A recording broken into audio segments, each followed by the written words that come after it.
안녕하세요.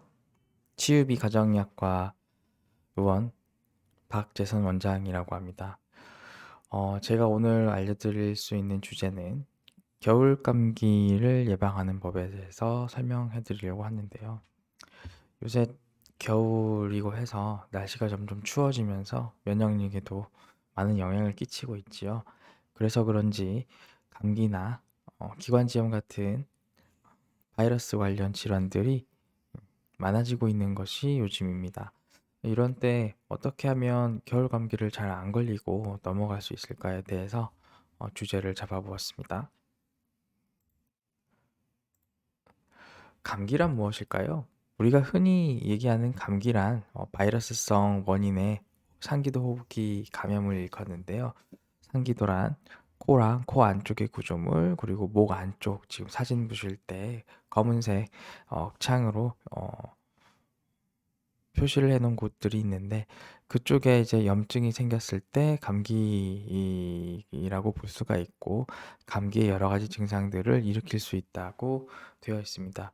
위로는 아데노이드, 아래는 후두까지 이를 가리킬 수가 있고, 그 이하로의 감염은 해부학적 위치상 기관지염으로 분류를 해야 되겠죠. 그래서 같은 바이러스로 인한 감염이라도 위치가 다른 곳일 때는 다른 쪽 진단을 나가는 것이 맞습니다.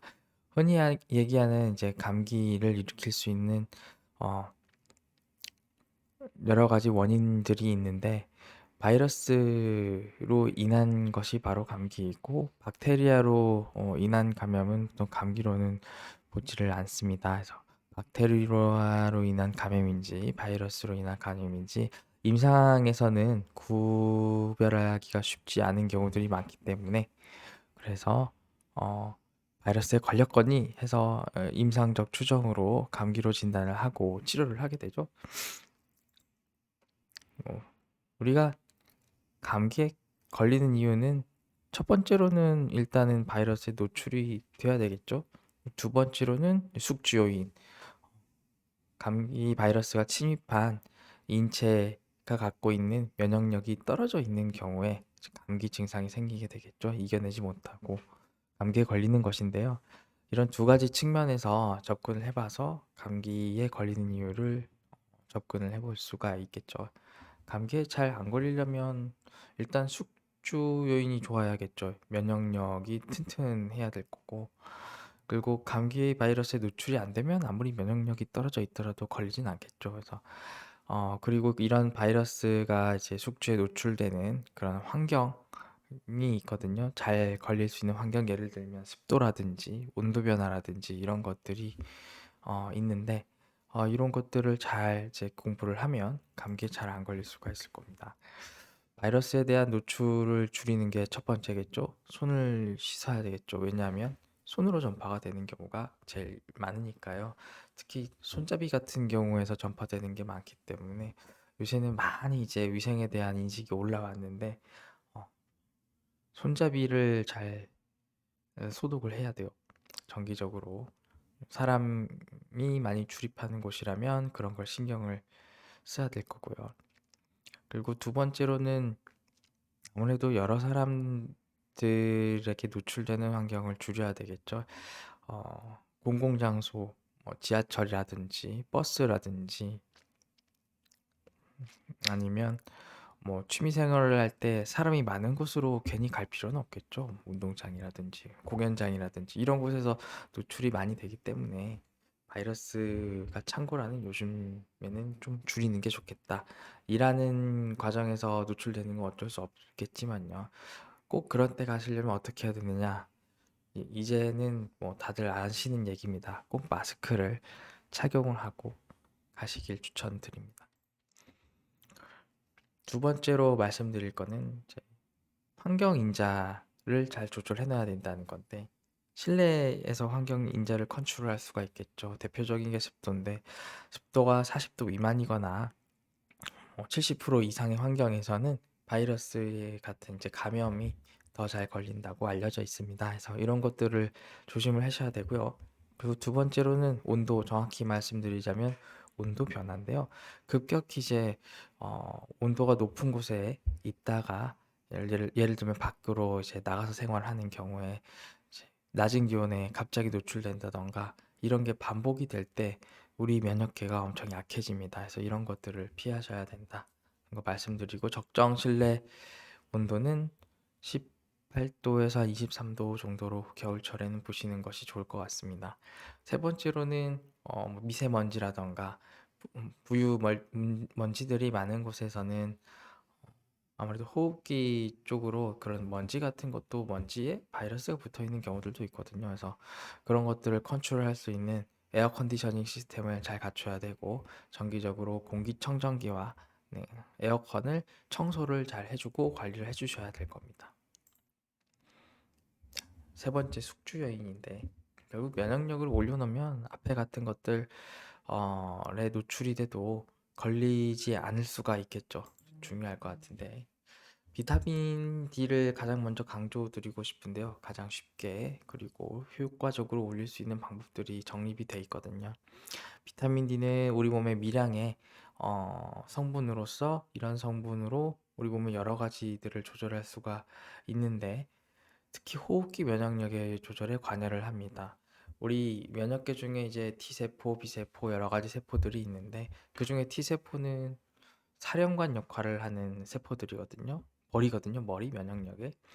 그 머리를 담당하는 세포가 또 여러 가지 종류가 있어요. T세포에도 뭐 TH 뭐 1, 2 이렇게들 있는데 그런 세포들의 비율을 조절을 하는 역할을 비타민 D가 한다고 합니다. 그럼으로써 특히 호흡기 면역력에 도움이 된다고 알려져 있습니다.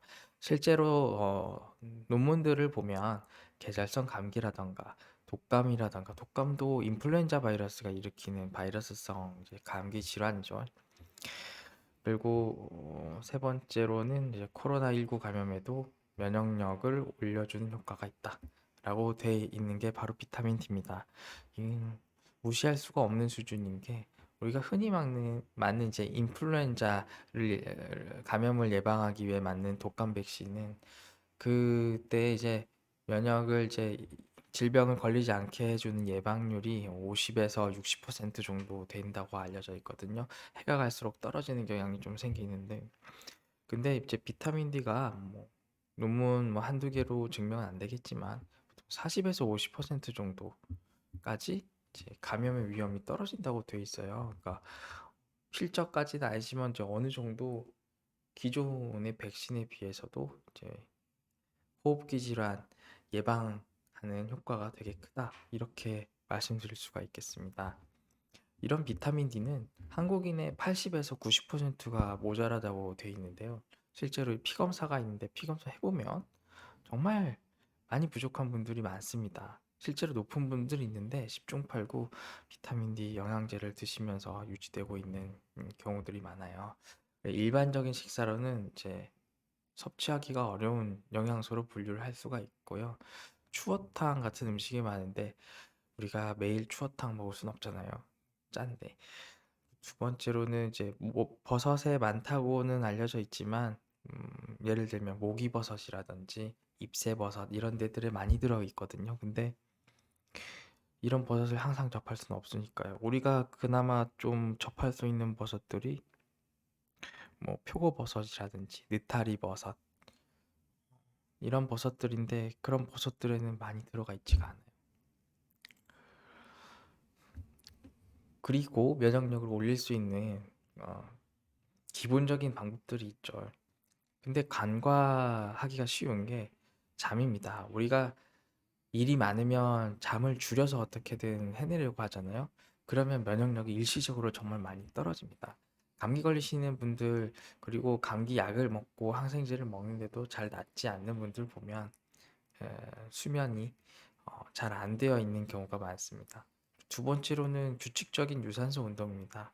유산소 운동은 만성 질환을 예방할 수 있는 효과뿐만 아니라 감기나 폐렴 같은 이제 급성 이제 호흡기 질환의 면역력에도 도움을 준다고 알려져 있기 때문에 주 3회 이상 유산소 운동 추천드립니다. 특히 겨울에는 봄에서 가을까지는 열심히 운동하다가도 아무래도 추우니까 외부 활동이 좀 줄어들게 되잖아요. 그래서 이제 운동을 덜 해서 면역력이 더 떨어지기 때문에 좀 바이러스 질환들에 취약해지는 것도 있겠다고 저는 생각을 합니다. 세 번째로는 스트레스 조절인데요. 심한 스트레스가 몸에 들어오게 되면 여러 가지 몸에 반응들이 생기게 되는데 그 중에 하나가 면역력 저하입니다. 그래서 스트레스를 좀 줄일 수 있는 여러 가지 방법들도 고민을 해봐야 되겠습니다. 자, 이런 앞서 말씀드렸던 방법들을 해봤는데도 면역력이 잘 떨어지는 것 같고 감기에 유난히 잘 걸리고 걸려도 오래 간다 이러신 분들이 있거든요. 이런 분들이 바로 검사를 하셔야 되는 이제 대상군들이 되는데 소변 유기산 검사로 미량의 영양소 결핍이 있는지, 장내 미생물 불균형이 있는지, 그리고 뇌호르몬, 뇌 신경 전달 물질의 불균형이 있는지를 볼 수가 있을 거고요.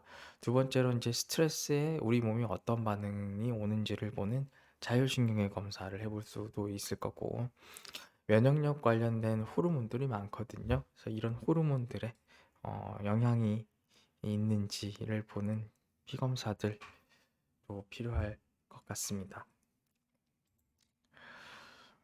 그래서 겨울인데 따뜻하고 건강하게 이제 가족과 함께 보내시길 바라고 감기 안 걸리시길 바라면서 어, 영상을 마치겠습니다. 치유미 가정의학과 의원이었습니다.